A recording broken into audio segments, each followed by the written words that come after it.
You are public servants. You serve at our pleasure. We buy your houses. We buy your cars. We pay for you and your wife's vacations. And the people are serving notice on the government of the United States. We are serving notice on the state of New York. We are. Yes, the problem I have with this video, it is what I see beside her. Black Lives Matter. I don't understand why when you are struggling, to pass a political point, this is not how you do it. She might be right at a certain point. She went off totally on New York City police.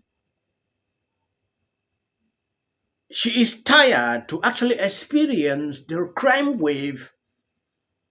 You can name the rest.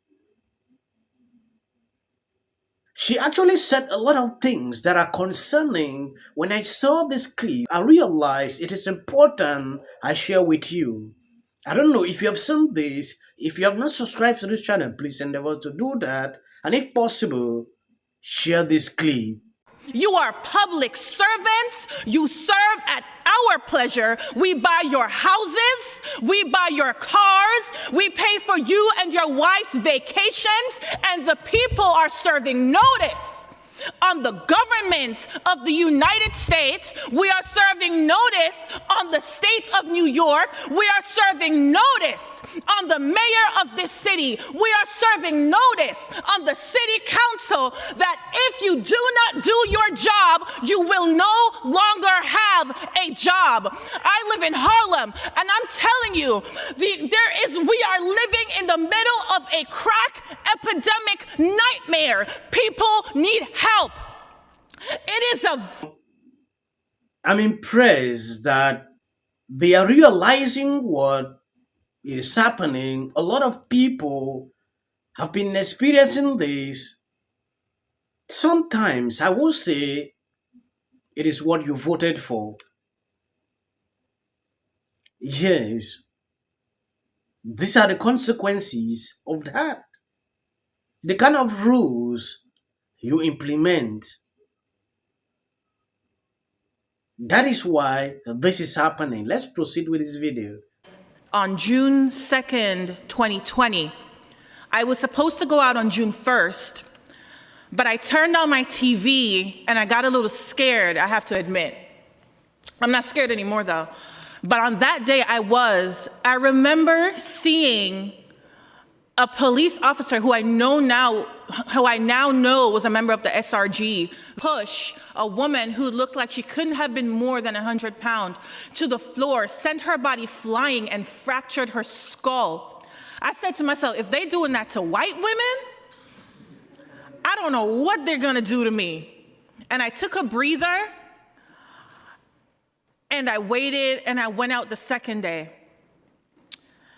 And in that time of leading, I've led hundreds of thousands of prayers through the streets of New York City, preaching abolition, preaching against police.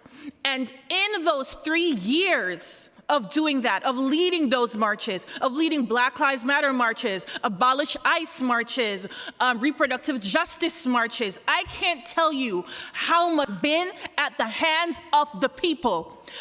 From members of the NYPD, from members of the SRG, to sit before the people and say that you can't do anything about this is completely unacceptable. We are not asking you to do something about this. What we are doing is we are demanding, we are commanding you to do something about this. You work for us. We are commanding and demanding that you disband the SRG. We will no longer fund our own oppression. We will not fund our own oppression. We will not pay you to exact communities. Remove those hundreds of millions of dollars from the SRG and put it into our schools. Fund our schools, fund our children. I live in Harlem, and I'm telling you, we are living in the middle of a crack epidemic nightmare. People need help. Yes, what I clearly see here, she is calling defund the police. At the same time, she is crying. It is funny how people sometimes don't realize what they say. I understand she is struggling to pass a point and she is commanding, demanding they should do this, do that. If they don't, they should not fund them. This just reminded me of a video I did few weeks ago where this lawmaker break down in tears because the crime wave in her city is escalating beyond control. This same lawmaker some time ago was standing up to talk about defund the police. That is the consequences of that. She was the one crying, begging for more police. Nobody was willing to go. So it is something like when I look at a situation like this, I'm even speechless, to talk much. Let's be direct. We can't solve a problem without first identifying it. And the problem in our country right now? Authoritarian leaders who are so hell-bent on gaining power and keeping it by whatever means necessary that they're directly attacking our freedoms in state after state. That's why I'm launching the Campaign for Democracy.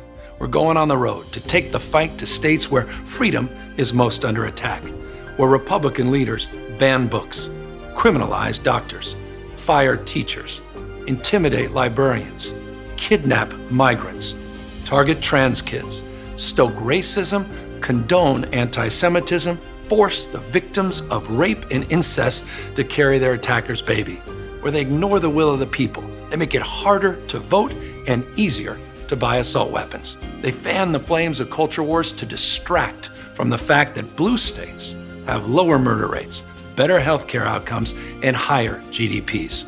We're going to these states and investing in people and organizations where they're fighting back. We know we have a big battle coming, which is why we'll help lead the fight to make sure we elect leaders in 2024 who believe in democracy.